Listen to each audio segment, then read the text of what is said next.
is Sorry about that. working from a separate office, which is very smart of her. We have Vincenzo from Sonoma County, Hunter from Sonoma County, and I'm not seeing anyone else from the county. Chris Barney, also from SCTA. Craig Scott, the city of Cotati. Edie Takata from Rohnert Park. Mona from Windsor. Eric Jansen from Cloverdale. Nader from the county. Ken from city of Petaluma. We have Kristen from Vision Zero. And Joanne Parker from SMART, and coming in and out, Nancy Adams from the city of Santa Rosa. And unable to have the camera is Miss Bertolero from City of Sonoma. Thank you. I always forget, you move around. City of Sebastopol? Am I missing anyone? That was a mistake. I'm from the city of Sebastopol. Okay, much better. Sorry about that. All right, I think we got everyone. I'm not seeing anyone from the public. But item number 2 is any public comments? We don't have anything from email. Yeah, no pre-submitted public comments either. Okay, thank you, Drew. Moving on to item number 3, the approval of meeting minutes from June 24th. Anyone have any comments, additions, corrections? Seeing none, would someone like to make a motion to approve those? Craig Scott, City of Cotati, approve. Second, Nancy. So moved by Craig Scott, seconded by Nancy Adams. That item is approved. Welcome Steve Urbanek to the meeting. Onward to item number 4, SB 743 travel model updates. Yeah, thanks, Larry. That's me. So I'm going to be providing an update on potential development of a VMT calculator for SB 743 implementation. So the idea here is to provide a tool that project sponsors and staff could use to streamline the project review process and calculate VMT for different projects.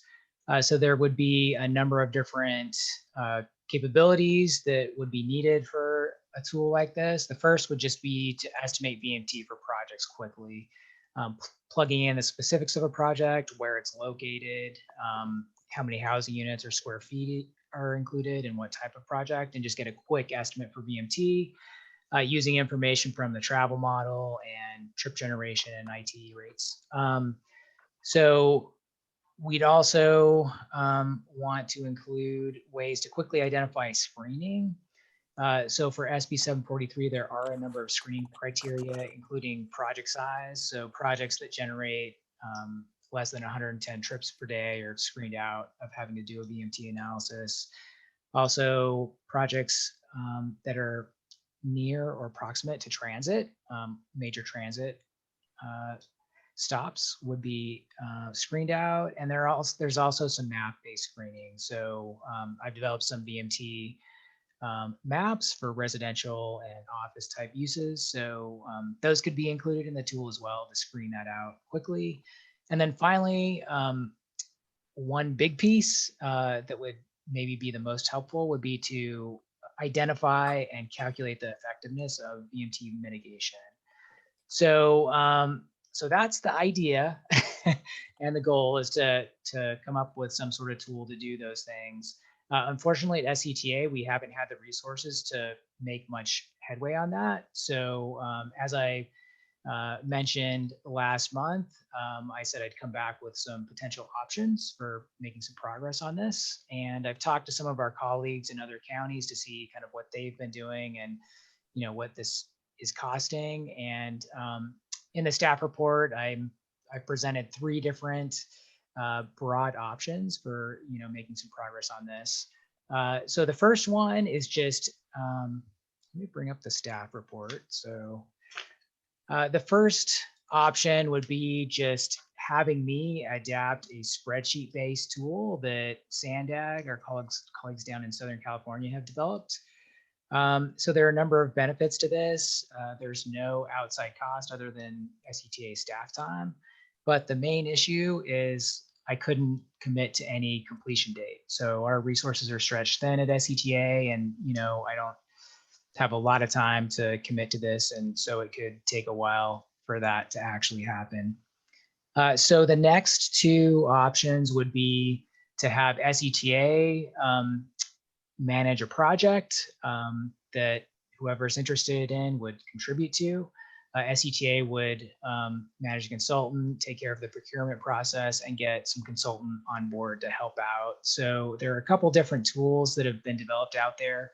The first type of tool is a spreadsheet-based tool. So this is what Sandag did down in Southern California. So it's a really fancy spreadsheet that a project sponsor can plug all their project details in, and it'll give you VMT estimates and let you plug in mitigation and calculate effectiveness using formulas in the spreadsheet. So I've asked around to partners. The cost for this would be about $75,000 to get a consultant to help out with that.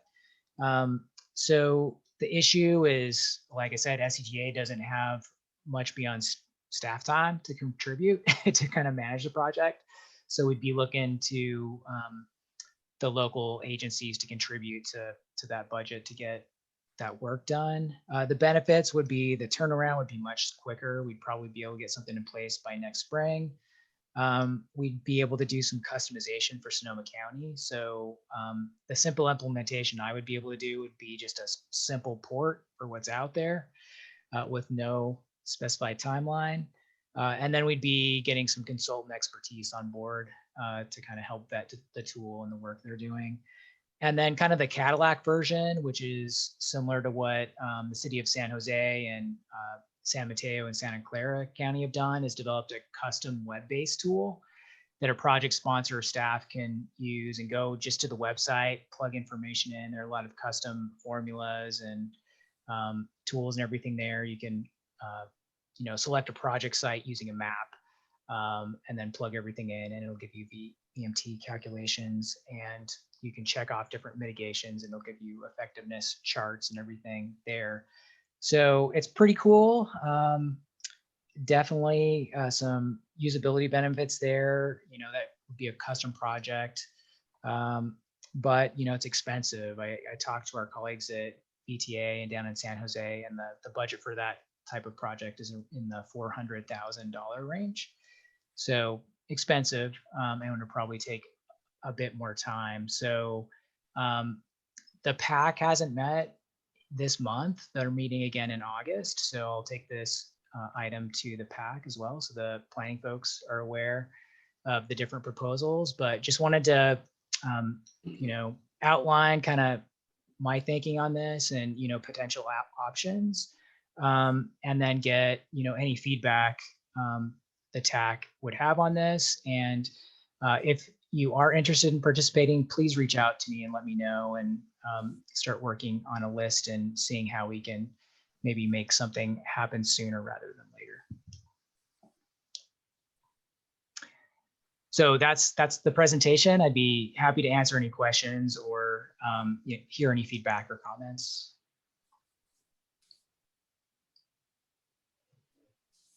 No feedback?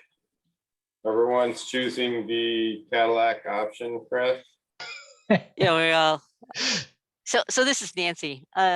So Chris, I have a couple of questions. I wonder, how much is it to calibrate the model? I don't know, is $75,000 reasonable? I have no idea. So just trying to put this in perspective.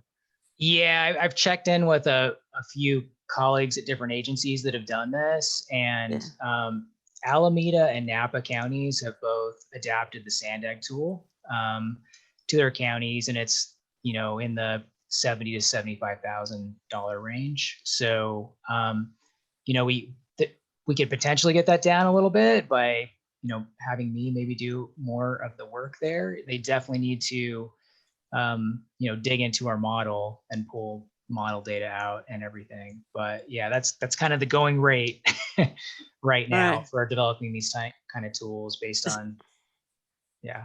Is there whatever. any way to leverage the work that Fair and Pierce did? Would there be any cost savings by piggybacking it onto their work? That's a potential option. Yeah. And, that would definitely save on procurement costs as well. We still have Fair and Pierce under contract Did you raise for your hand? for on-call modeling work. Yeah, so we have Fair and Pierce on call for modeling work, so we could potentially get them on board to do some of that as well. So Okay. I can explore some of that. Okay, that'd be a good question. Yeah. And then I wonder, I'm sure everyone else is in the same boat. Our city council just passed their budget, right? So Yeah. we didn't anticipate this at all.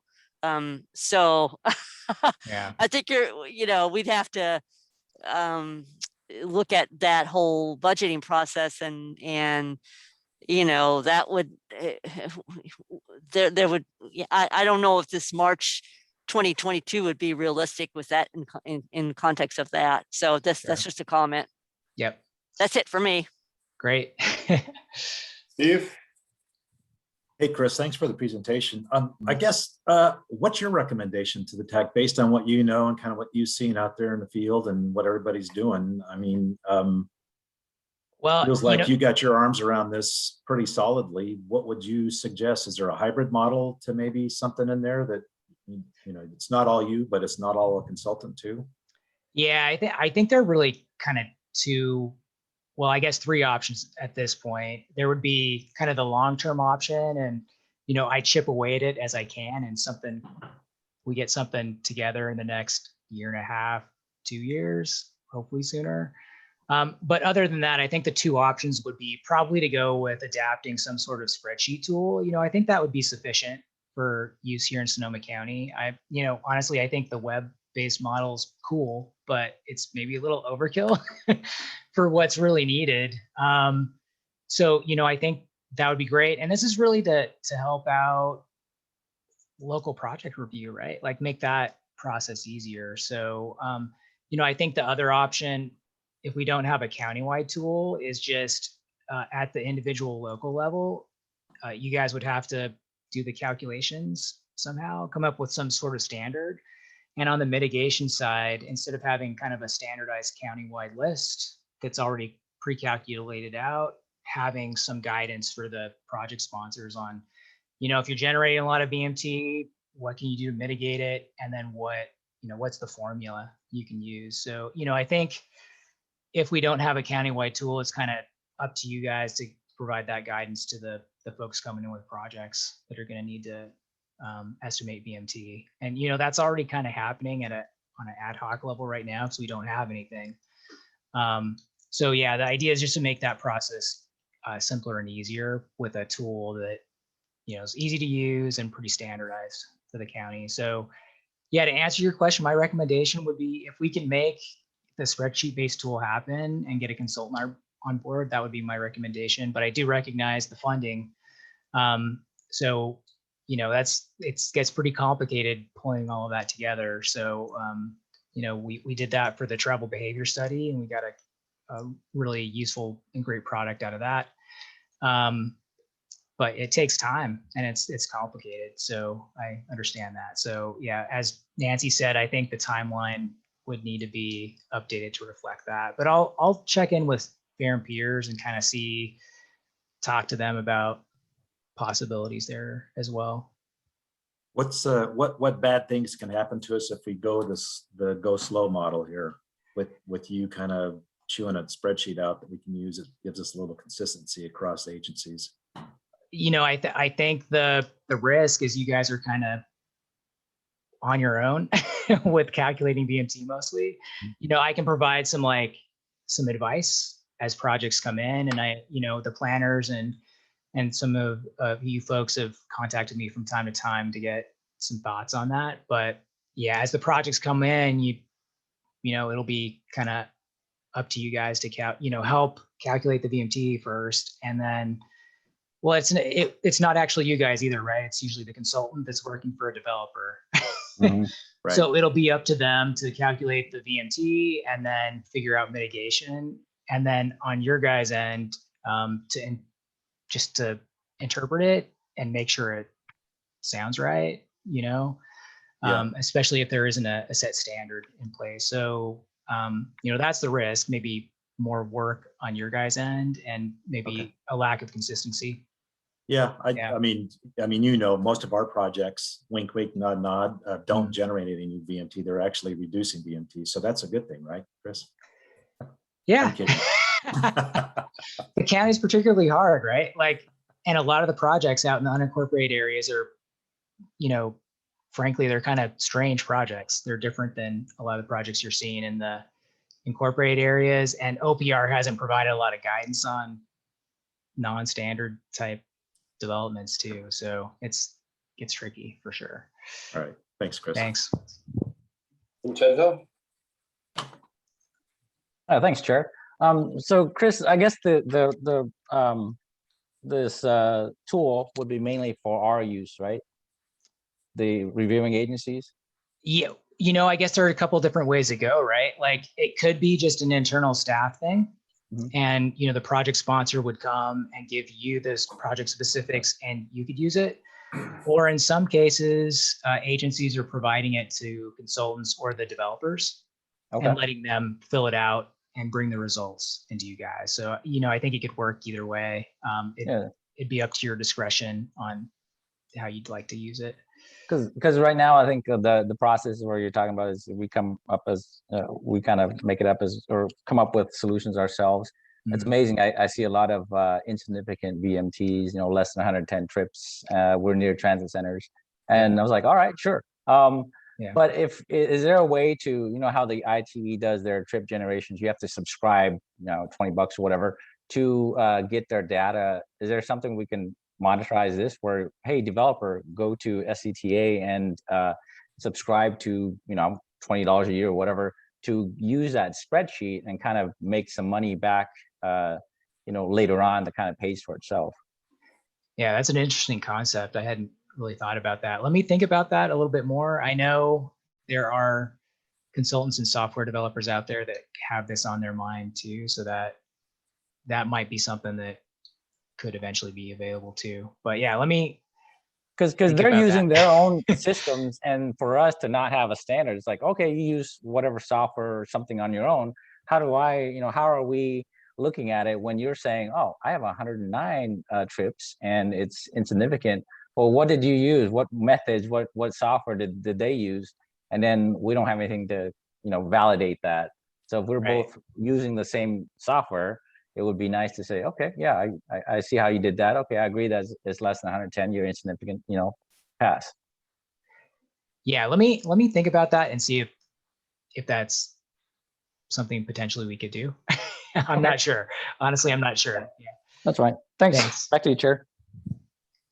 Thank you. It's a great idea. It may be difficult to implement, but I love the idea. Yeah. From my standpoint, Chris, I really would like to have you presented at the PAC, and I can talk with our planning people. Yep. Because I'm going to let them kind of lead it for us. Great. Yeah. So I guess for next steps, this will go to the PAC in August. So I'm sure there'll be a discussion there. In the meantime, if you have interest either way, if you could just reach out and let me know. That'd be great. And, we can have a brief kind of debrief after the PAC, I guess, next month after the planners have talked about it, if that sounds good. I think that's a great idea. Anyone else have any questions or comments for Chris?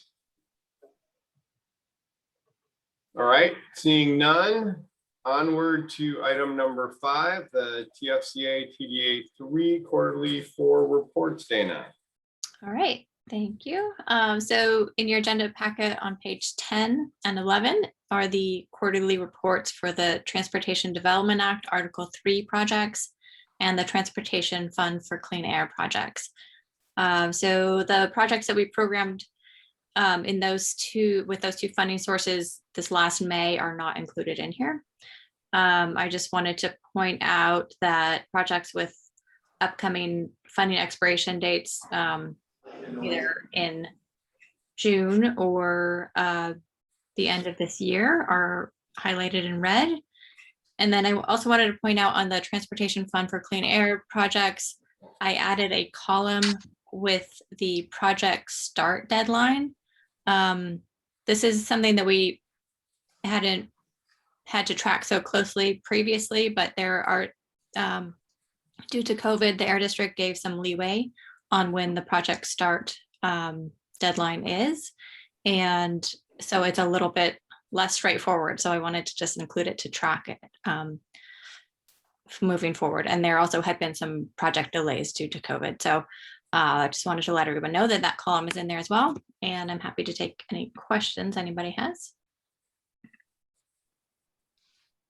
So Dana, this is Nancy. So we submitted our invoice to MTC back in June for East Street, and that is closing that project out. So we've got a little bit of a balance remaining on East Street, but that is closed out with that invoice. And so I just wanted to let you know that that's not reflected on your table. So thanks.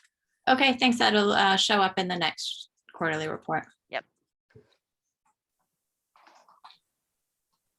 Seeing no other questions. And I just want to let everyone know too that I have the whole agenda in front of me. And so if I ever need to bring anything up on the screen, just let me know.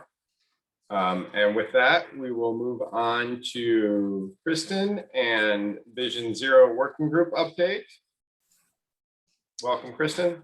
Thank you. Hi.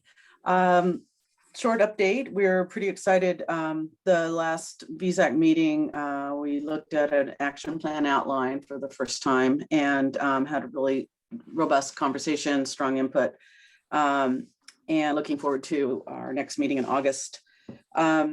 Just brought on the communications and facilitation consultant, which will be MIG. And they're being onboarded literally this week. And so really looking forward to they're getting us much, accelerating our process of outreach and receiving information from the public and really getting out into some of the areas that we need to hear from. We are looking for, and this is, probably would be my ask from everyone on the TAC, if you have thoughts on how we can best approach jurisdictions, what you would need for your jurisdiction to help pass and adopt Vision Zero goals. This is the time to start, sending me an email or, reaching out, because that's exactly kind of the stage we're in, is sort of getting some of this action plan really on paper. Our next VSAC meeting will be August 3rd from 10 to 11:30. And as always, everyone is welcome to attend. And if you need a link to that, I can send that to you. Yeah, just reach out. And that's all I have. Any questions?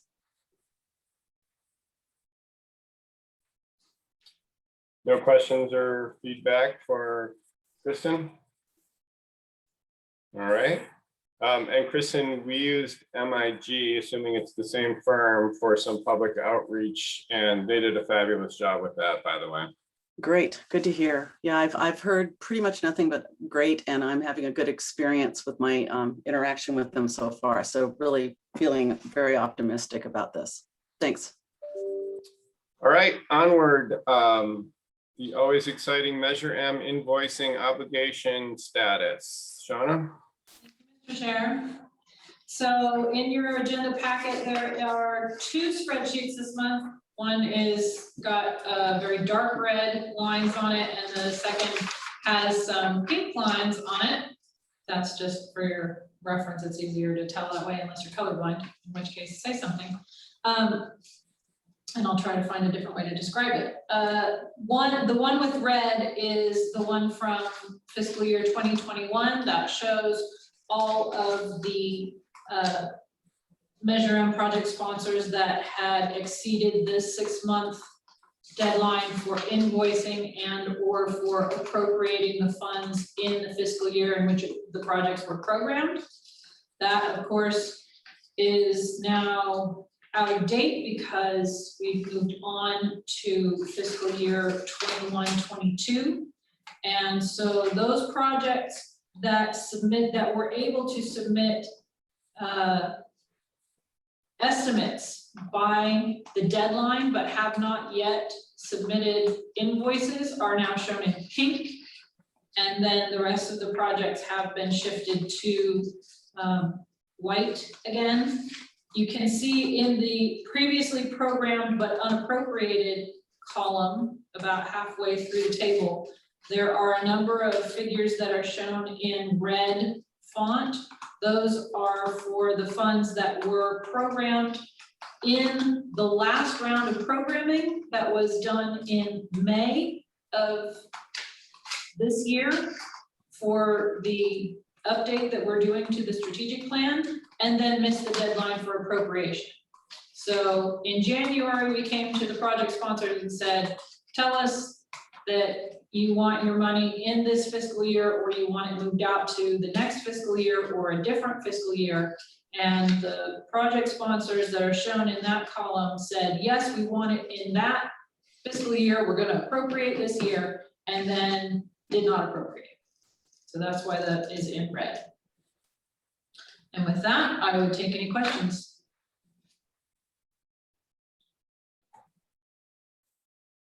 Seeing none.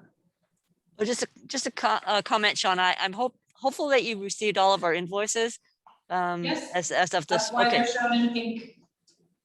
No, it says that, yeah, but it says awaiting invoice. Oh, yeah, that's because the TAC agenda came out Yeah, a week ago and we got the invoices today. Yeah. Yes, we did receive those today. Oh, perfect. Good. Thank you. All right, no other comments. We will move on to regional updates, items 8.1, 2, and 3, and 4. Shauna, I assume you'll take all of those in order? We will take all of them in order. I won't take all of them, no. The Okay. first one is the inactive obligations list. Everyone is familiar with that at this point. Also, John Saley sent out from MTC, sent out a notice, and Nader, I have your phone message that I meant to return, but I just got back to the office today regarding the projects that have been inactive for more than 2 years. I think everybody saw that. There were only 2 projects on the list, and they were both for the county. In the meantime, we do have to continue to try to address the inactive obligations on a monthly basis to try to get those off the list. So there are projects from Sonoma County and Petaluma on the list. So I would like to go through those projects if we can. I would take Sonoma County first, and then we'll talk about Petaluma. Nader? Yeah, hi Sean. Hi everybody. As far as the listed items, there is no change from what I reported to you last, I think, week or so. I sent you an email. The only thing is that with respect to 503, we received comments, and I believe Don Flowers has responded to the comments received on the invoice, and this should be cleared. I'm sorry, I don't see a 503 on here. 503 on the second list, which is the $50,000. Oh, on the projects that are smaller. Got it. The smaller numbers. 151, which is on the same page, which is less than $50,000. It's the DHS projects. I received the only updates on that one. I did receive the PED application extension approval. So we're doing the final touches on the final report, and that should be submitted in the next week or 2. So it should be closed out in the next month or so with Caltrans, if they expedite their process. Yeah, I still, on yesterday's, I wonder if you have time we can discuss today, or I can call you tomorrow. I want to discuss with you 153 and 154. Okay, that sounds great. Later this afternoon would be ideal, but I have a meeting at 3:30, so it'd have to be around. It will be after 4. Above 4:30 will do. That's fine. After Great. 4, I'll call you. Around 4:30, I'll call you. Thank you, Shauna. The rest of them is no change from what I reported to you, and it's been like that for a while. Okay. Thank you. So because they're not moving, does the county have a plan to make something move? I mean, at this point, they're gonna end up on that other list eventually unless we do something. I understand that some of them are bridges and that the county doesn't have funding for them, but does the county have a strategy for trying to find some way to move these along? Yeah, but I don't know. I don't have control over it. It's lack of responsive from Caltrans.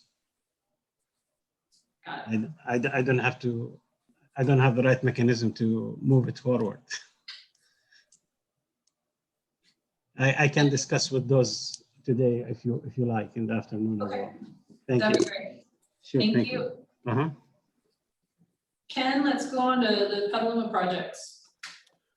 Yeah, Shauna, so it's the two of them here, the guardrail and then the RRFBs. My understanding from Jeff Stutzman is that they were in Caltrans hands. I just got back from vacation, so I haven't followed up with him recently, but I will do that. Okay, because one of them says it's in Caltrans hands and one of them says it was returned to the agency, so. I'm not sure if things have changed since then. This wasn't outdated. This was, I will say that the list that I was able to include in the TAC agenda was from June 25th, which is generally pretty outdated. Caltrans will typically update these once every 2 weeks, and that was pretty outdated for making it into this agenda. So I do apologize for that, but that was what was available online. So it's possible that things have changed since then. Yeah, let me loop back with Jeff and get back in touch with you, Shauna. Thank you. Thank you. All right, that concludes that item, Mr. Chair. Moving on. Thank you. On to 8.2, the SHOPP program letter. So can I got this. One second. I think Eric has a question, James. I've had my hand up. Sorry, I missed that. My bad. Shauna, the city of Cloverdale did receive approval of its final invoice from Ken. Fantastic. And that's a little over a week ago. Am I still red because of the time lag, or do I need to be doing something else with Ken? I'm gonna guess that it was part of the time lag, because I think, and honestly, it was on future. It wasn't actually inactive yet. So while it is showing in red, it is showing as a future under status. It's not actually inactive yet. So I think you guys are golden. Sweet. All right. Thank you. All right, SHOPP program 8.2. The SHOPP program is a 2-year funding cycle. It's basically Caltrans' money to spend, and they spend it internally primarily. The program itself is for maintenance and safety on the state highway system. There's often opportunities for collaboration. There's also opportunities for SCTA to influence project selection of those SHOPP projects. Each month at the SCTA board meeting, we do present a highway report that's developed by SCTA staff, and then as part of that highway report, there's a list of SHOPP projects within that report. The first part of the SHOPP component of that highway report lists PID documents that are being developed. It's really those PID documents that Caltrans is working on that are most eligible for the 2022 SHOPP program. We know that this program will be approved in spring of 2022, and that there's several versions or iterations of the program that begin to be developed and shared by Caltrans through the fall and winter before spring comes and they release the final list for CTC approval. So with that on our kind of 2-year funding schedule, we took an item to our board last month with a draft letter. The board gave some input, and this is a copy of that letter included in your packet. The main thing to keep in mind here is that these are projects in the really early developmental phase, which means they just have a document that could potentially program them. or if they don't have a PID document, to have programming available. It means they're likely not even going to be eligible for the 2022 SHOPP, but they're important to our board. So they're kind of teed up for that 2024 funding cycle when it comes. If you have any questions on this list of projects or that SHOPP report that goes to the board monthly, I'd be happy to answer them. I just felt it was important for the TAC to see this list and to know the state highway kind of maintenance safety jobs that are important to our board.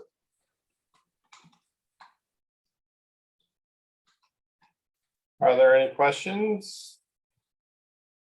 I have one, I think, James.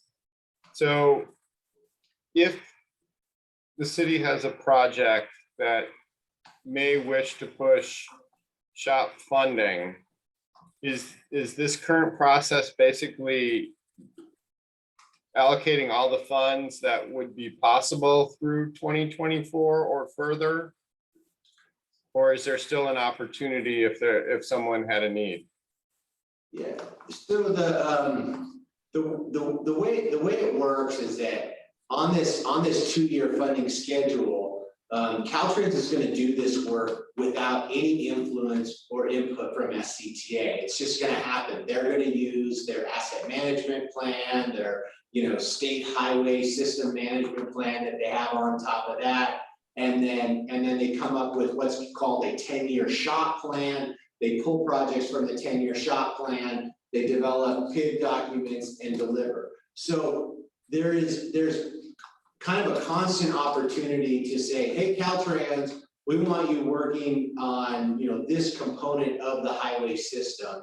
And it's definitely a long game, if you will. So I would say that if you have needs that you believe are truly safety and maintenance, and are something that can fit into the SHOPP program, share those with me, share them with SCTA staff, and let's make sure we get them included in the next time we do one of these letters, as well as we'll have them on our radar for future discussions with Caltrans when we see those draft lists coming out. Typically, we don't get much uptake from Caltrans, but we want to be at the table advocating for what our needs are. Understood. Thank you for that. Tony, your hand is raised. Yes, I guess I was a little confused about the PID requirement. I was told that the local agency had to do the PID for any of their projects that show up on here. Is that, am I not understanding it correctly? Yeah, I think here's what I'm guessing, Tony, and I'm happy to have this discussion too now, and then we'll have some more discussion about PIDs when we get to item number 9 on the agenda. But okay. I believe you're mixing up the STIP and the SHOPP. So okay. They're both the big highway account that's primarily gas tax funding. Both state and federal funds go into both of those accounts. The STIP is controlled by essentially MTC and SCTA that can address those capacity increasing projects, or bike and cred projects, or transit infrastructure, improvements to the system, if you will. Whereas the SHOPP is primarily for Caltrans, for that maintenance and safety component only. They actually have a different type of PID document that they develop. It's not the same as a STIP PID, but it is a programming study or an advanced, prior to environmental study. Right. Okay. Okay. I got it. Thank you. There's also the list of PID projects that are put together for projects that a sponsor might want to pay for themselves. If it's on state highway, you need a PSR or its equivalent, and so we do bring that list to the TAC once a year, and that's separate. That's if you want to move forward with something, funding it yourself, rather than by having Caltrans do it, which is not up to us, as James mentioned. It's done within the SHOPP. They're different types of projects.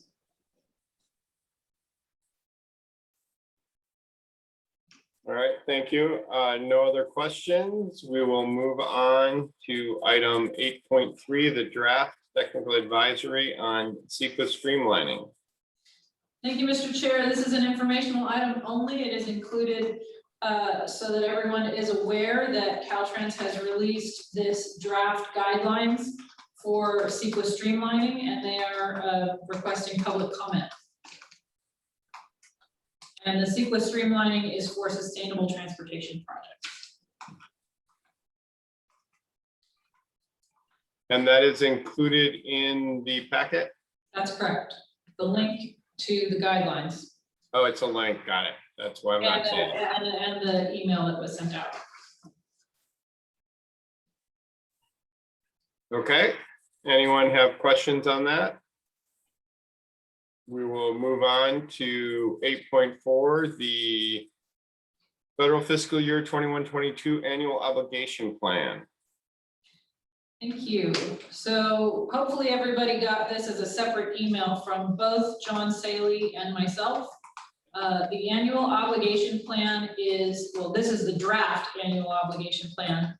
And it is the list of projects that are programmed within the upcoming federal fiscal year that we have the opportunity to comment on. We have the opportunity at this point, while it is still draft, to say, to have a sort of a gut check and make sure that the projects that are on this list are actually deliverable within this year. If they are not, then now is the time to say, you know what, we're probably not going to make that November 1st deadline for submittal of our request for authorization with completed PS&E package and our right-of-way certification and have already completed our environmental. We probably aren't going to get through that whole process. So now is the time to say that and then have those projects pushed out to the next fiscal year. If you are ready to go, then that's great. It usually means that you need to have had at least a field review prior to, I think it is, it's in his email and it says September 30th. So if you have not had your field review by September 30th, that means you're probably, if you've not scheduled it or had it, then you're probably not going to be able to make that November 1st deadline. So that's just a quick reminder. If you do want to move out, there is no shame, no harm, no foul. You can let myself and MTC know, and then those projects get pushed out. You should be aware that if your projects are your federally funded projects were in OBAG 2, which the majority of them were, not all of them, some of them are quick strike, but if your project was OBAG 2 funding, it absolutely, if you're going to push it out, it has to be obligated. That is not submit your RFA, but you have to have your E76 from FHWA no later than January 31st of 2023. So if you shift your funds out into 22-23, you absolutely have to have your E76 by January 31st of 2023. Those are the only things I wanted to draw your attention to. If you have any questions about the draft annual obligation plan or any of the requirements, please let me know. I did also include in the agenda packet the annual obligation plan requirements that are approved by the region and maintained by MTC, so that they should be right at your fingertips if you needed something to reference. I don't take any questions, Mr. Chair. Edie has a question. I do. Would the quick strike, since we just got that tip amendment, fall into this? Yes. So obviously quick strike was meant to be like ready to go. Yeah. So then if we're not on here, we need to get ourselves on here. Yes. And it is likely that this came out prior to the tip amendment that was just sent out this morning. Right. Okay. Thank you.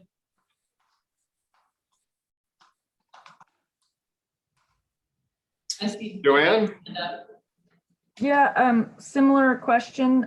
If we're transferring quick strike funds to FTA, do they need to show up on this list? I would think that they should, yeah. Okay. And again, those funds, if they weren't included, I think the Petaluma funds were not included in this one, but there are 2 more updates that are expected in the next 2 months. So, and I did send, I don't think I sent that to everybody, but you may have been on that list from John this morning. So I will make sure that you get that. Shoot. Oh, That wasn't I'm me. sorry. That was me. Is it, Shauna, do you happen to know what the FMS code is off the top of your head for quick strike funds? No, Okay. I don't know off the Don't top worry of about my it. head. Thanks. I can find it for you though. That's okay. Thanks. I'm working on that tip amendment right now. Thank you. Yeah, this is Nancy. That was actually my question, Joanne. So thanks for asking about, because I know Santa Rosa's got a quick strike that I think Rachel's moving to FTA. So I'll let her know about I don't know. That's an interesting question. I don't ever remember transit projects being on this obligation plan, but I mean, I don't track that. So I'm not an expert on that, but. Well, because it's an FTA transfer and not a because it's in quick strike and because Santa Rosa City Bus intends to transfer to FTA, I would expect it to show up on this list. It was included in the TIP amendment that I sent out this morning, and I did send that to Rachel this morning, so. Oh, can you send that to her? I did. Oh, you did. I'm sorry. I thought you said you didn't. Sorry. I did. Sorry. Yeah. Oh, good. Perfect. So I would expect it to show up on this list because next time, because it wasn't completed until just now. The amendment was happening, so then I would expect those to get added in here.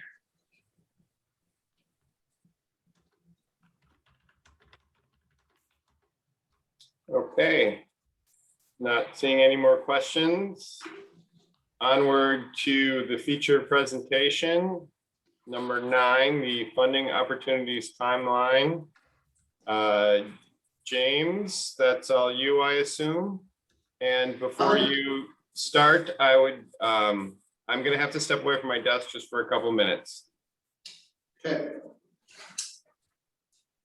So I'm gonna, practicing my hybrid meeting skills here, and I actually have logged on to this meeting and not done audio, so I should be able to share a screen. Let's see if this works. Nice. Okay. So with the screen that you see in front of you, this is within the staff report. I hope you all received it last night and spent the evening studying it. If not, we'll talk about it in detail right now. This is pretty important to get input from the TAC here as we develop this 5-year funding strategy. Last month, we went to the board and the TAC and the CAC, and we talked about this $70 million that you can see summed on the screen now that are essentially $70 million that'll be primarily SCTA discretionary funds where we'll be able to put them towards projects that meet the criteria of the programs that are listed, with the exception of OBAG, which does require there's really MTC discretionary funds that SCTA makes a recommendation on, and then MTC has the final decision. Well, our plan was to release an OBAG 3 call for projects and then use that to develop our 5-year funding strategy. But we have a STIP funding deadline that is going to come out and be due well in advance of even having the OBAG 3 framework available. So if you look on here, there's 2 STIP lines. The first STIP line is for the 2022 STIP, which is a 5-year funding plan, and the funds are available in the out years. So you can see that those are funds available in 26 and 27, the out years of the STIP. Then there's the STIP CRISA component. This was the CRISA funds that were split between STBG and STIP. The STBG component was doled out as part of the Quick Strike program, whereas the STIP component was the other half that you can see is the 2.3 million that are funds that are essentially available as soon as we can program them, and we plan to program them along the same timeline as the 2022 STIP funds. One option in front of us would be to do another smaller call for projects, to just look at STIP funding alone and do a call for projects for that 6.5 and 2.3 million that you see in front of you.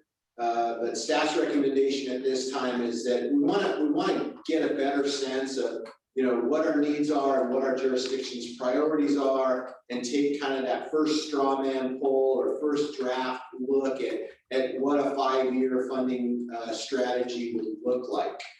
To do that would take a call for projects that we would do sometime in August, and to get the input back from all the jurisdictions as to, you know, where are their priorities, what are their needs, trying to either fit them into these fund sources or asking assistance from SCTA about which of these fund sources are best for their jurisdiction's needs and abilities.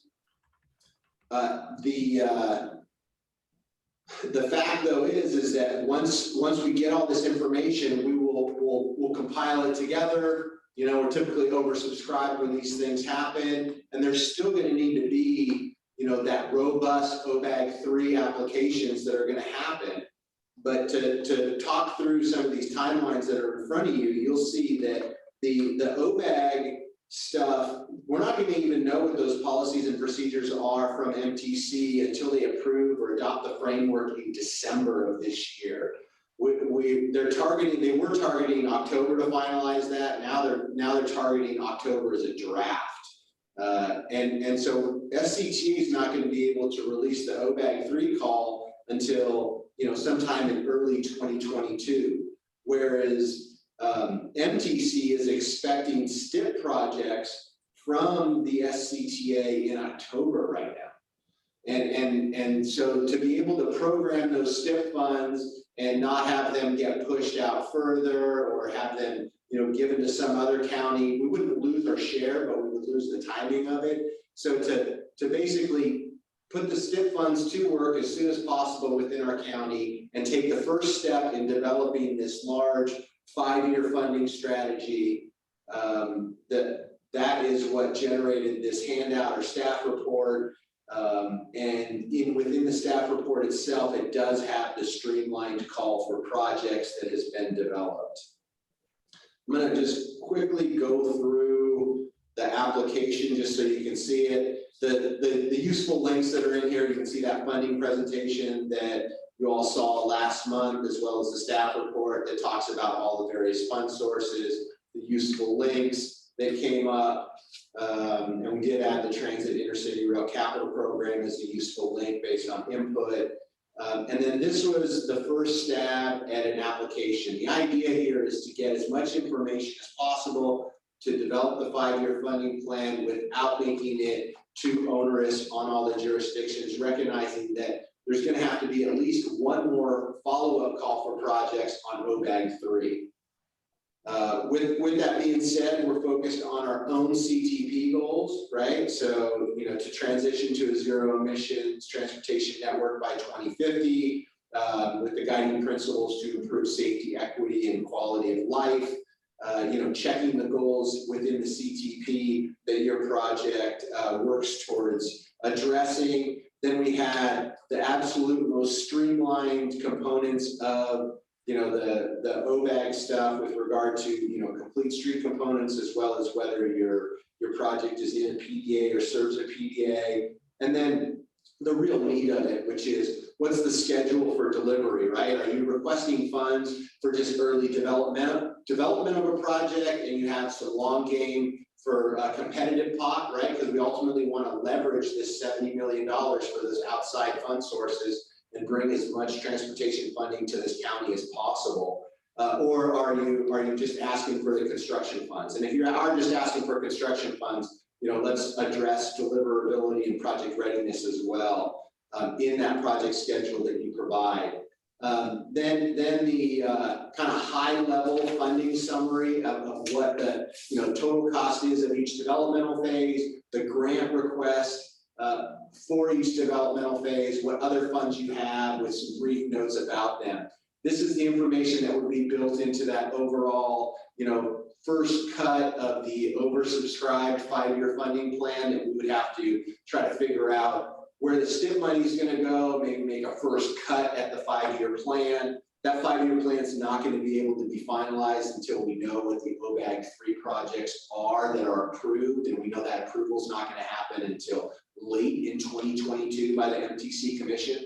But this does get that massive CTP list that we have kind of really narrowed down. It got narrowed down once with Go Sonoma priorities. This is going to have to narrow it down again, because all of you need to take into consideration that it is a total pot of $70 million. It's not an unconstrained list, if you will.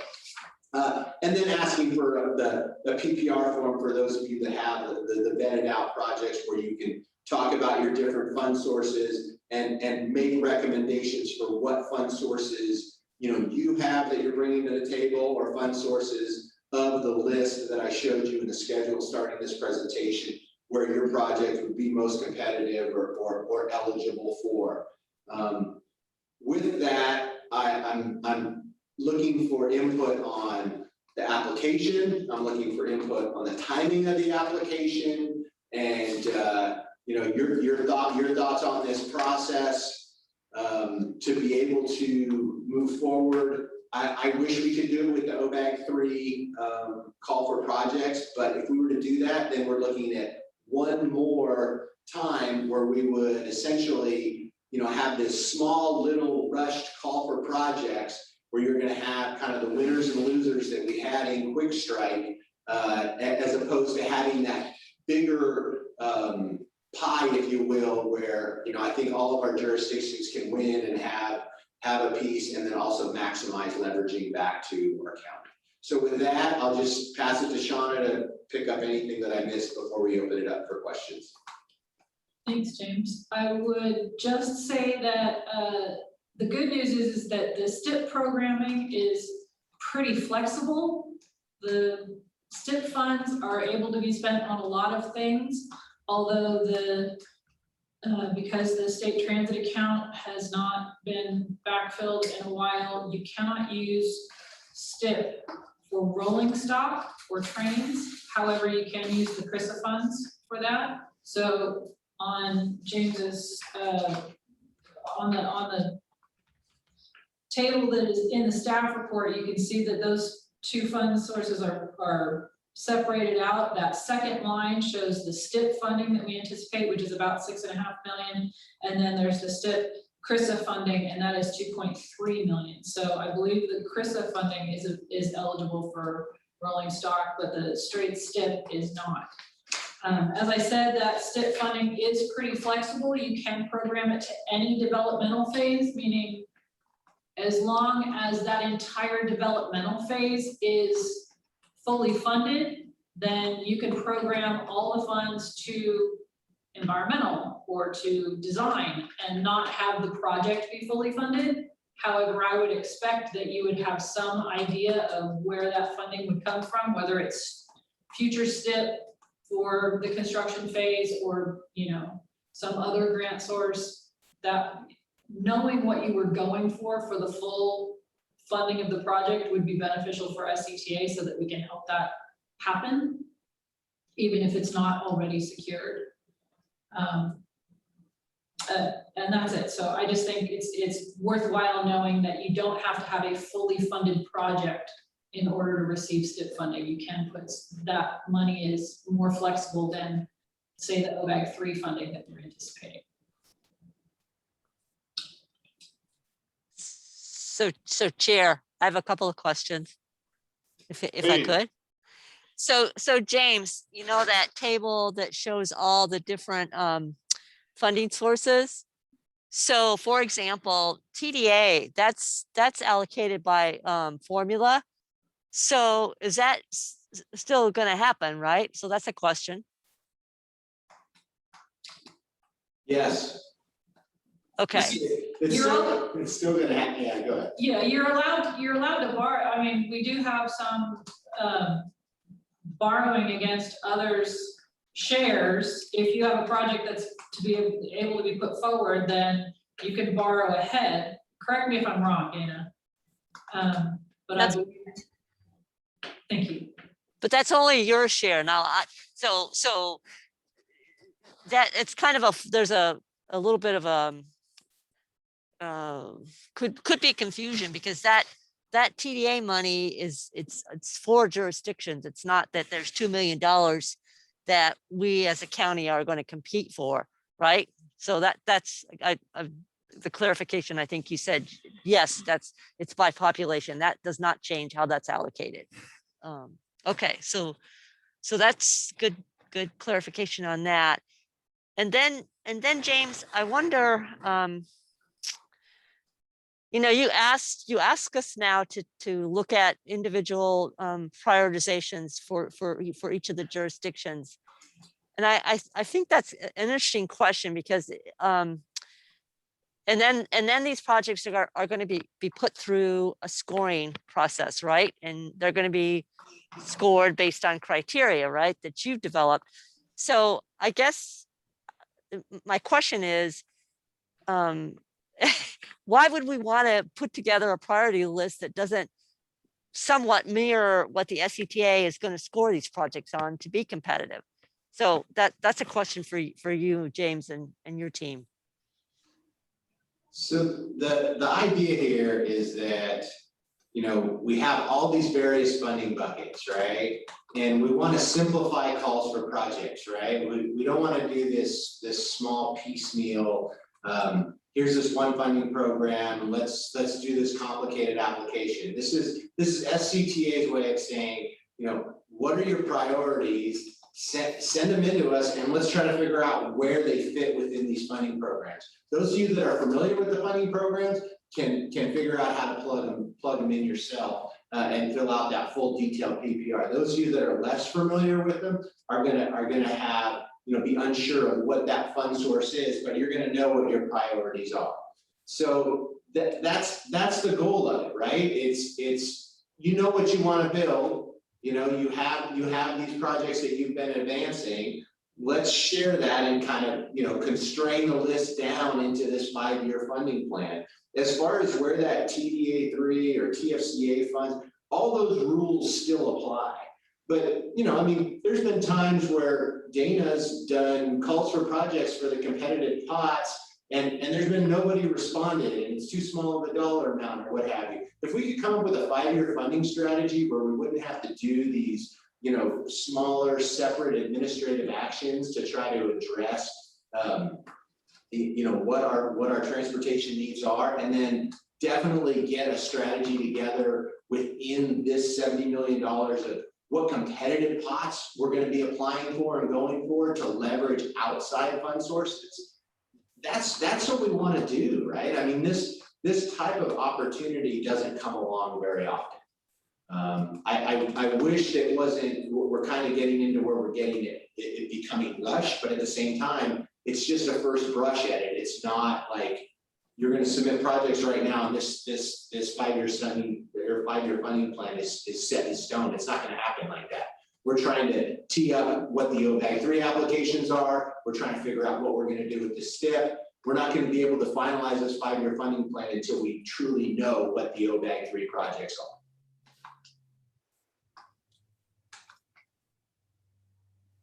I see Edie's hand up.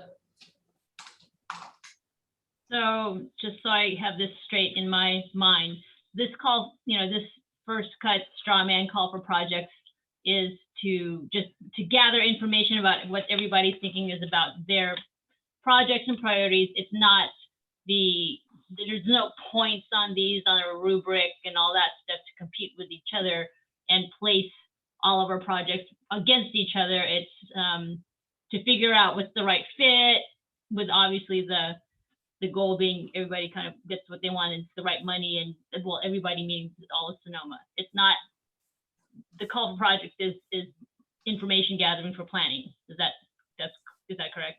Yeah, it's a step past planning where we would call it a program, right? Or we call it a strategic plan of some sort, right? It's not pure planning here, and we're definitely financially constrained. But you are right in that we do not have a rubric, we do not have a scoring criteria. What we do have is just the fact that our CTP is in draft form right now. We want to finalize it. We're looking for projects that are going to achieve those CTP goals or do as good as we can to implement, RCTP, if you will. So it's a little bit more than that, Edie, but it is far from being set in stone with this one call for projects.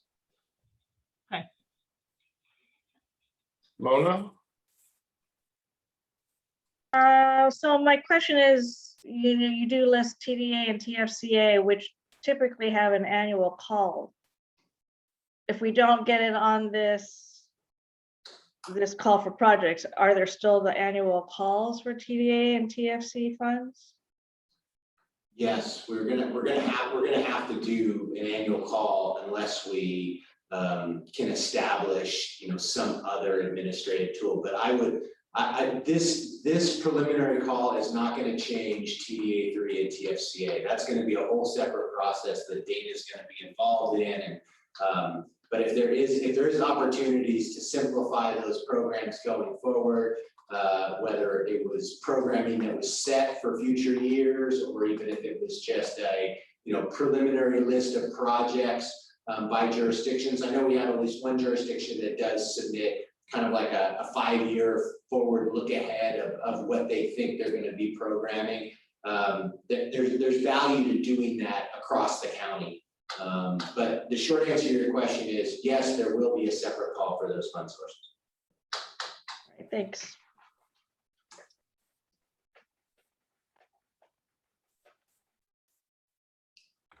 Joanne? Are there any, on the last page of your handout, there's a whole other list of fund sources coming up. Are there any of those that you are prioritizing or weighing in on? I think those were for information. They're considered useful links, but those are not in our purview. They're like fund sources that are outside of SCTA control, but could be, used to bring other money forward. I mean, some of them are ours, like Go Sonoma, but I think the idea was just, here's all the other types of funding that could be used. And if you need additional information, unless I'm missing what you're talking about. You were talking about the useful links, weren't you?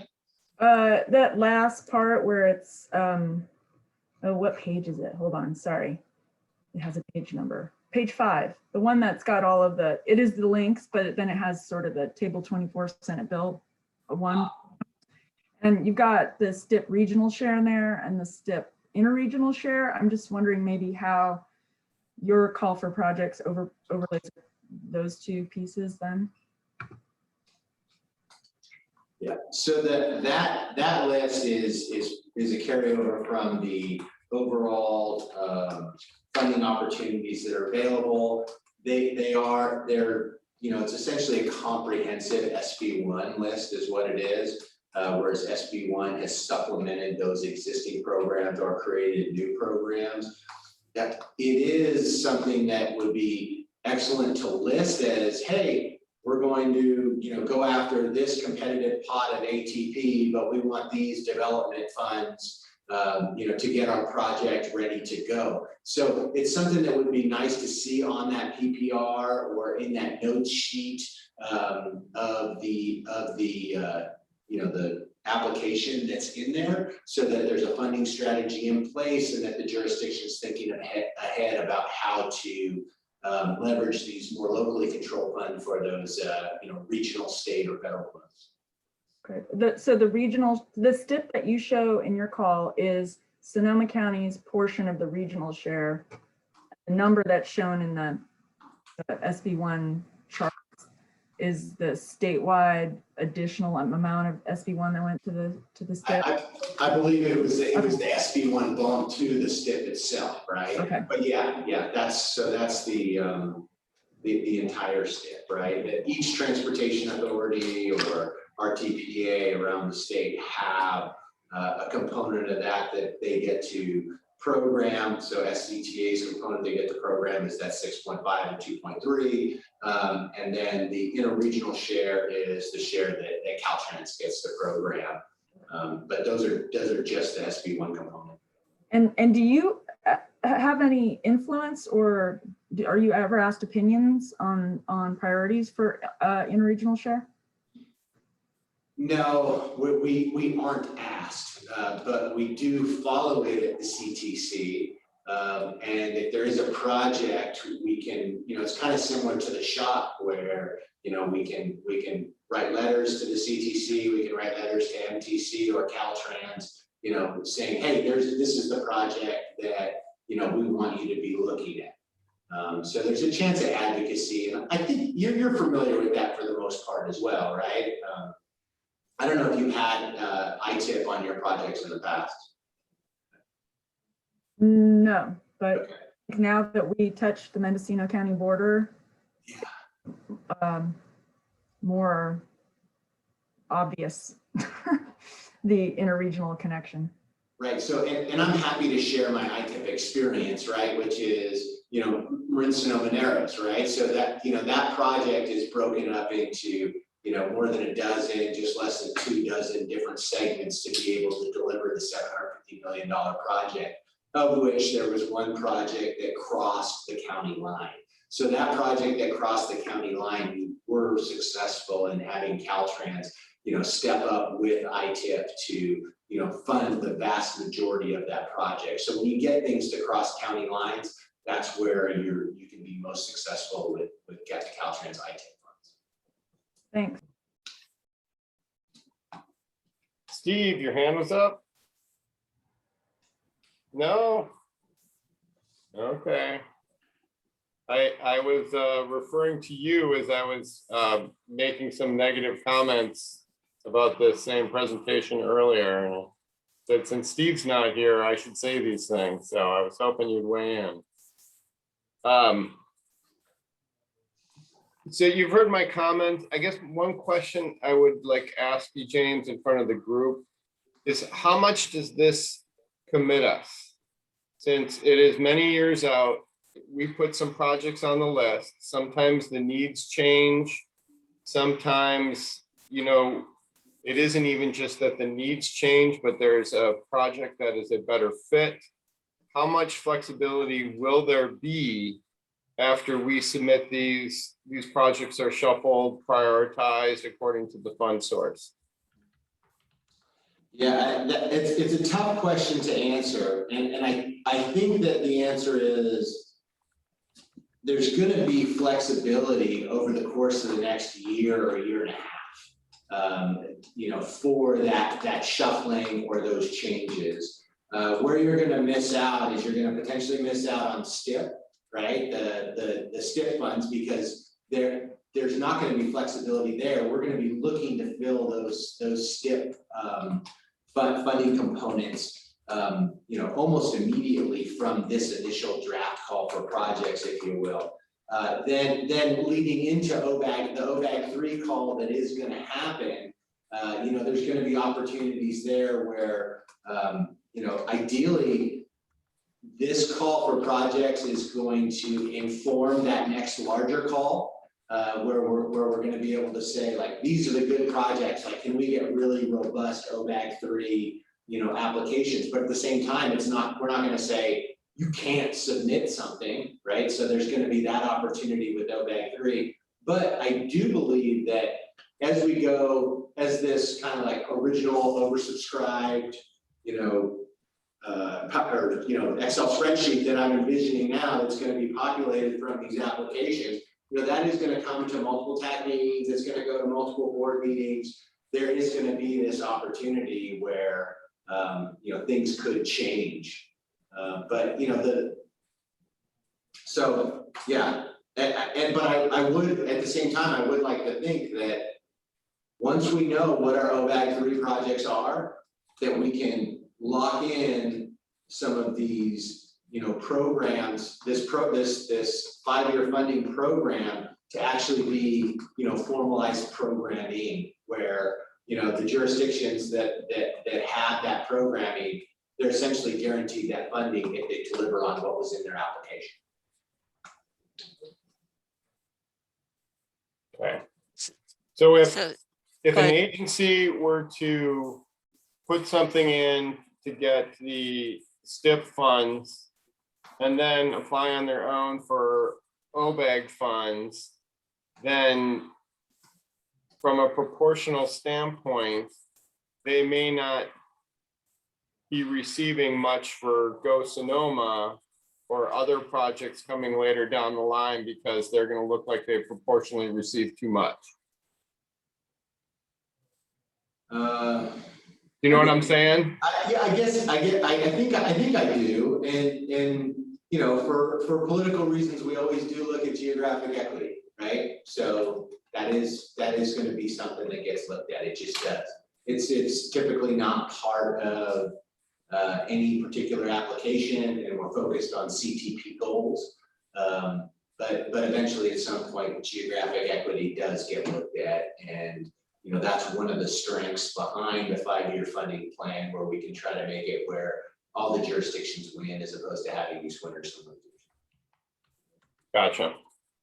So this is Nancy. I appreciate that comment, Larry. Although I would say, to one of James' earlier comments, project delivery is probably, that's where we all aspire to getting these projects built.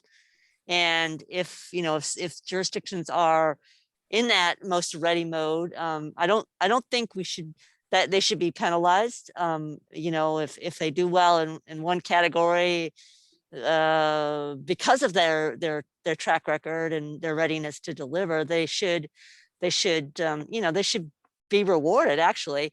So, I would say that I appreciate the geographic equity, but I would also say that there's more to it, not only just the delivery for individual jurisdictions, but also, keep in mind that we're working through Plan Bay Area, and OBEG 3 comes through MTC, and their regional policies and goals are really embracing housing, climate change.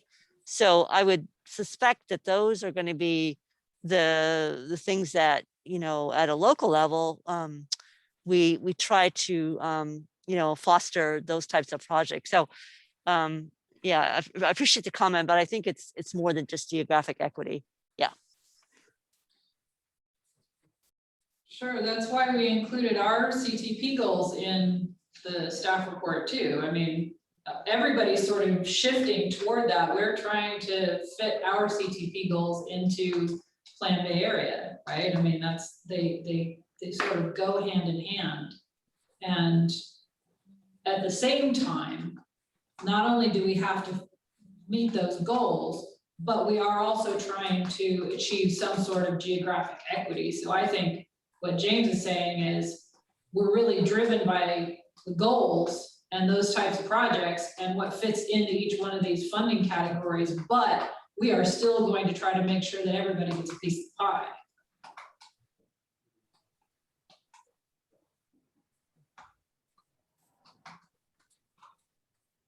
I think it's a win-win for everybody is what I'm trying to say. Any other comments? Yeah, Steve? Yeah, just looking at the list, the center of gravity really is the Go Sonoma money and the OBEG 3 money. That's, essentially, it is over half of what we're talking about here. So, I guess, James, from your goal perspective, are you trying to leverage all these other funds to maximize the benefit of those larger pots of money here in the county? I guess I'm still, trying to get my arms wrapped around this tree. It's politically, it's a little difficult, I guess, to put together that much money for us on a 5-year basis. We just got done putting together a big program for our 22-23 PPP, pavement preservation program, and it takes quite a bit. And that's just 5 supervisors, and 3 of them are on your board, and I'm just kind of trying to honestly think out loud how we're going to get this put together where it doesn't become a pathway to these other programs. And like I think what Larry was talking about is, are we going to be limited if we submit some applications here to additional applications within OBAG 3 and or Go Sonoma, where a lot of the weight of this funding is centered. I mean, OBAG 3 will be a 5-year funding program, right? And so the goal here is really to try to find the best projects with the least amount of administrative bureaucracy, doing small calls for projects for each one of these little lines on this spreadsheet, right? For SCTA to really feel like they're doing their job, we want to see those outside funds come to our county, right? We don't want to just dole out this for your whole funding plan, right? We want to know where we're going to go and compete for other fund sources as well, and leverage those regional, state, and federal pots. But individual calls for projects is just, it's not where we want to get. We want to get to where, how can we address this funding program?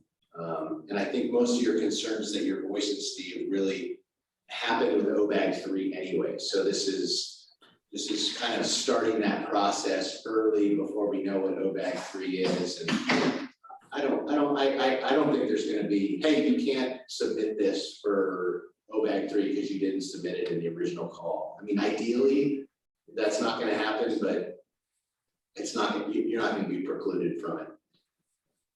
I'm wondering. Well, 2 things. One, I'm trying to figure out how I'm going to describe this to our board members and to Johannes generally. Secondly, is if we're trying to sort of leverage these smaller project funds or programs, I guess, TDA 3 and TFCA, I understand you're frustrated with that you're not getting projects submitted when Dana puts out a call for projects, and the other LLP or the LPP and the STIP projects. Are those maybe better aggregated in terms of trying to develop a project list for those funds, and then the larger projects or the larger pool of money is, we kind of stay with those, I guess, application criteria or whatever it turns out, for OBAG 3, we're still waiting to hear what the targets are going to be from MTC. I mean, you don't even know that yet. We can generally guess what they're going to be, but maybe that's where I'm getting a little confused, and I'm sorry about that. I'm a little slow on some of this stuff every once in a while, so maybe that can, if you can kind of get back into that a little bit, might help. Well, so I guess one way to look at it, if you want, is that they're still all aggregated, right? And this is our first stab at trying to come up with this 5-year strategy as opposed to doing piecemeal work. And we're going to ask each one of you to try to put together your best combined proposal of projects that you want to submit, and we'll see what we can do to develop this 5-year funding strategy that we want to develop. But ultimately, the immediate need is the STIP, and then the near-term need is the OBAG 3. But at the same time, we have pretty sizable amounts of LPP incentive and LPP formula that we could program here in the near term. And then when we look at Go Sonoma, it overlaps with that OBAG 3 cycle. So we think it's time to start talking about that as well.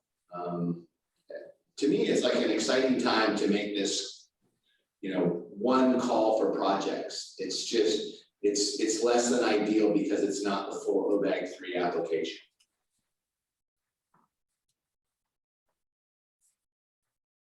So James, so really, can you knowing that there's time lags with these, like the OBAG 3, what when you say one call for projects, what does that look like to you? I guess I'm just really curious about that.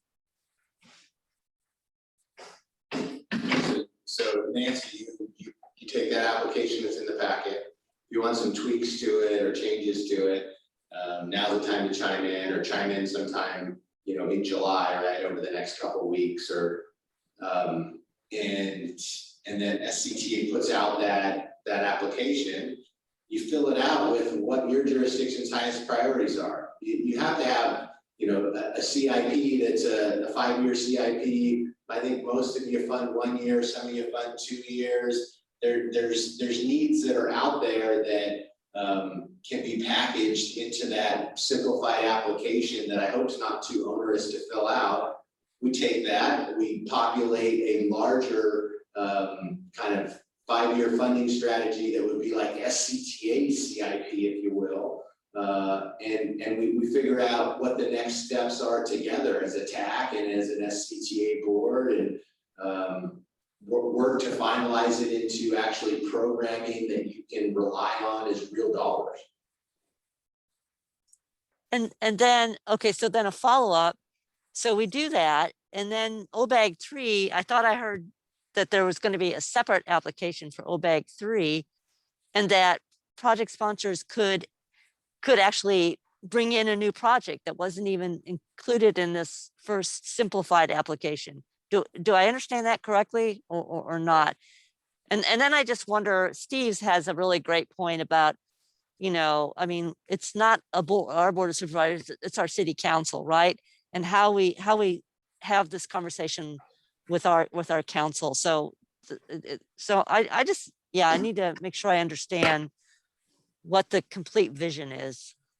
Yeah, so I hope that you can submit the projects that are your OBAG 3 projects.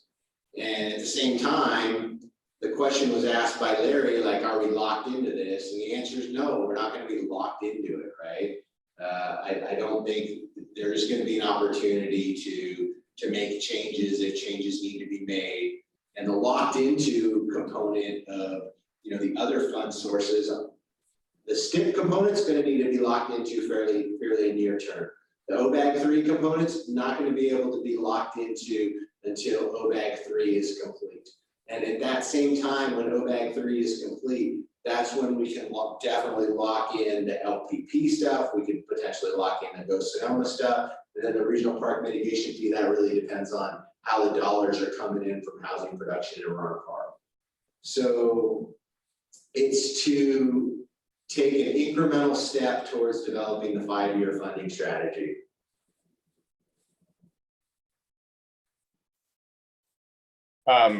Edie has her hand raised, then Steve. So I'm imagining this, I'm gonna think out loud. I know this probably, maybe you didn't want to hear me think out loud, but so I imagine that we get the call for projects.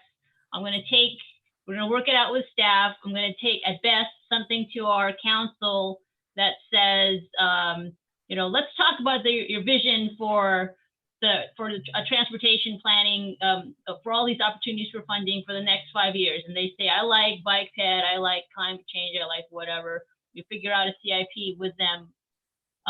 We get something to, we fill this out with our projects that fit our priorities from our council. At best, we get this back to SCTA with everybody else's in a date that I'm not sure yet, October at best.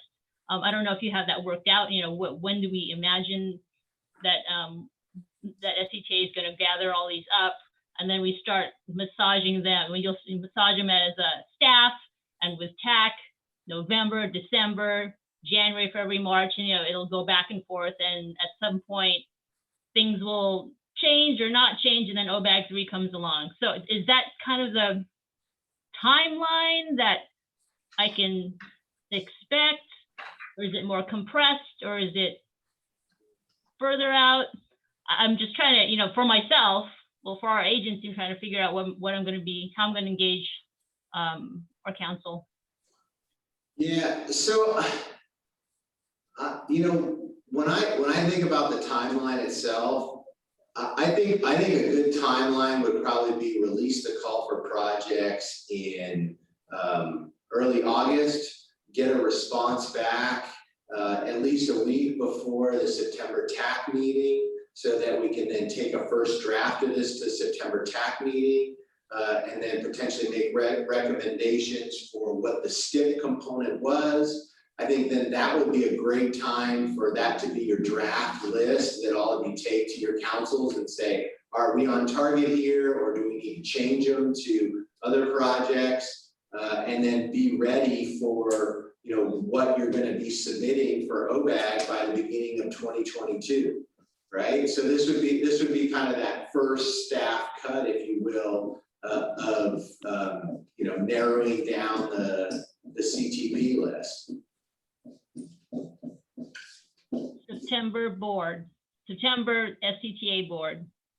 No, September, just before the September TAC meeting is. Okay, got it. Right, Got it. and then the earliest it would go to the SCTA board would be October. And if we can push MTC on the STIP delivery past October, where they can, you know, get information from us in November, it could potentially shift to the November SCTA board, but that's when we need the STIP answer by. But it also, I do highly encourage you to at least prioritize lists. I mean, if they can go to your councils, that is the best place to go. And that's where you can get your direction on the OBAG 3, the finalized OBAG 3 list that hopefully doesn't have revisions, but if it does have revisions, I'm saying right now that that's fine. There's gonna potentially be, you know, revisions that happen to this list, because that OBAG 3 stuff, that's all gonna need, you know, resolutions of local support, and you know, it's gonna need it. It's gonna have to go to your council at some point. Thank you. Yeah. Sure you guys can't see that. Absolutely can't see it, Sean. And so our call is going out in August. We have the first draft coming back to SCTA TAC in September. October, that what we get from that draft is going to go to the SCTA to fulfill the STIP. Then the STIP has to go to MTC also in October. Then in December, we're going to get the OBAG 3 from MTC. And then in early 2022, we're going to do a much formal OBAG 3 call for projects. That's weird. It shows up as black, but it's actually red on the screen if you're in the room here. And it was just like a little thicker font. I think you could read it. Tried to make it. I know. Yeah, no, it's pretty close. It's pretty close, right? And It's that super secret SCTA ink you guys are using over there that only you can read. It's fun learning how to do hybrid meetings. We need a thicker width on our Sharpie. Isn't there a whiteboard option on there? Steve, how do you raise your hand? I haven't figured that out. On the bottom of the screen, Nancy, there's a button says reactions. Ah, that was the last. If you want to be really cool like Joanne, she can do skin colored hand, so you're not yellow if you don't want to be. Okay, I thought if I hit reaction, I would get like a smiley face and everybody would see it. So I avoided that one. So Oh, you can do plenty of smiley faces too if you want. All right, thank you, Larry. Yeah, I think I understand what you're shooting for here, but I mean, James, it seems like I guess the priority list from each jurisdiction has generally been submitted to the CTP that we just kind of went through kind of early last year, right? And I mean, that hopefully you're going to see a lot of those, but you know, again, that you know, we're dealing with political bodies and they change their minds weekly, depending on who's knocking on their window or calling them on the phone. No, but ideally, yeah, the CTP projects would be what we would hope to see, because that fits in with the planning that we've done. Hopefully, I yeah. think what we're saying is, we understand that there are political priorities, so if other stuff is coming, that, you know, other stuff other than what's in the CTP comes up and becomes your higher priority, it's okay to submit that to us. We would like to see what's in the CTP though. Yeah, no, I get that. I kind of connected those two dots, Sean. It took me a while, but you know. Okay, I guess that's the only question I have. I guess I'm still noodling the whole application process versus maybe submitting you a list of projects that we're considering, and the CTP would be it. But developing a whole programming layout is strategically might be a little difficult, I think, at this point. Anyway, we'll see what we come up with. Thanks. Joanne? I heard the whole timeline, but I didn't hear the date all of this is due. Did I miss that? My summer vacation depends on the answer. Good to know. James, do you have a preference? I would say by the end of July, we would like to have comments because we would like to release the call in early August. Because we want that September TAC to have all the stuff that we get from you. Right, but when would you want the get the stuff date to be from us? In our Well, that'll depend on when we get the comments and we can get out the final call, but okay. It would be probably. So I'm looking at it right now, right? We have a TAC meeting that is scheduled for the 23rd of September. So I think that ideally we'd want to see a response by the 16th of September so that we can package all that information together and get it out to the TAC to see what the total amount is. So I took a picture of that board. I was trying to get it onto my laptop to be clear though, you would not expect our boards to have acted by that submittal date, or you would expect? Yeah, no, I don't think that's a reasonable request. I think it's too tight. I don't even know if some of you could even get on the agenda in that period of time. What I was thinking is that it is important to get feedback from your board on these lists. So if it could go to your board, great, or your council, that's great. If it can't, I think it would be important to share that with them as the draft and get input so that going into the OBAG 3 call and going into this 5-year funding plan that we want to develop over the next year, you do have that board input, for what you want to see within that $70 million.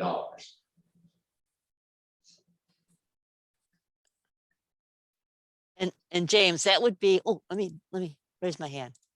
You're okay, Nancy. Okay, sorry, I'm remembering now. So James, then, so council, if we could have an opportunity to get some council review prior to our submittal on the 16th, right, of September, or another option would be to get some council or board weigh in prior. And what would that be? What would that date be? That'd be early 2022, right, for the OBAG? Yeah, I think you ideally want to be doing that by the end of the calendar year, right? Yeah. Because when MTC acts on what their final guidelines are, then we're going to be coming immediately to the TAC with, here's our application that follows those guidelines, and it's going to be a meeting like this where we're saying, give us input on the application, and it doesn't align with the guidelines. We're not going to do what we did with Quick Strike, where we tried to get the application out in front of the MTC guidelines, and it created some confusion with 2 applications. We want to find out specifically what MTC wants, not just in draft form in October, but in final form in December. And then we want to run it past the TAC and then issue that call for projects. And at that point, hopefully you have the input from all of your councils or boards as to what you're going to submit as part of the OBAG. So this is kind of a preliminary, smaller look at the OBAG that is a much easier application that I hope it commits to and doesn't change, but we're not gonna hold you to is no other applications can be submitted or no other projects can be submitted with the understanding you're going to your boards. Okay, so I have a real quick follow-up on the December. So you know, TAC meets normally early in December, James. So I don't know when MTC is going to finalize their OBAG program. Yeah, we wouldn't bring you anything before January. Oh, okay, so it wouldn't come to the TAC. We're not until- gonna hear from MTC until December. Okay, got it. Okay, We would perfect. bring something to you, the earliest would be January, but depending on Got it. how complex it needs to be and whether or not we have to develop an entirely new application, it could be as late as February or March. I doubt it would be that late, but I'll look there. Okay, sounds good. Thanks, Shauna. Whoa, that's awesome, James. How's that? So, you know, I'm not sure of so that's what it looks like. So there's no insight or anything. And I can, you know, dispute Larry's claim, but that's what Shauna drew on the board. And I think that you know, the dates themselves, like I said, to hit that September 23rd TAC meeting, we probably have applications due by the 16th.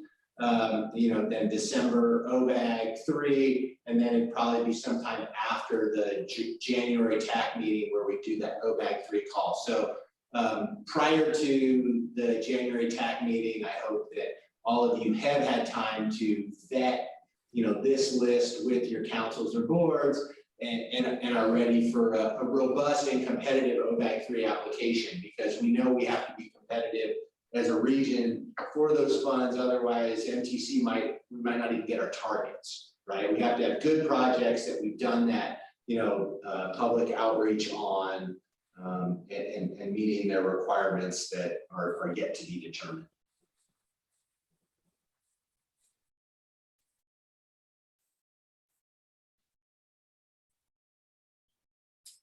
Any other questions? Nancy, part of raising your hand is lowering it. Same. There you go. Thank you, Larry. And James, you have your hand up? Thank you, sir. I'm gonna lower it now. I did want to follow up with Joanne. Joanne, is your summer vacation okay? Or did we mess it up? Oh, we lost Joanne. That's all right. I'm sorry, I missed that, James. Could you say that again? Yeah, sure. So what I was saying is that, you know, with those dates that we just filled in, I hope that, you know, Joanne's summer vacation plans and everything are unaffected, and that it's important to me. Yeah, thank you. It'll work out. I'm used to, you know, bending. We'll make the dates work. I want to encourage lots of summer vacation. I've been on some myself, and I think it's an important part of life. So it is. I have one. There's one project that I'll need to submit, but we might have to, if we get it funded, we'll withdraw it. So I don't know how you want me to approach that. Yeah, just do all the work. I think just like that sounds reasonable. Okay. Submit it. If it gets funded somewhere else, drop it out, and that makes the money available for others. That sounds great. Okay. That's your priority, then that's your priority, and I'm happy to fund your priorities if you can. All right, thanks. So James, I will just throw in that I think what you guys are trying to do is great. Sorry that my cynicism is a bit negative, and we are all going to be as supportive as we can and hope that it works as well as you envision it. With that, on to item 10.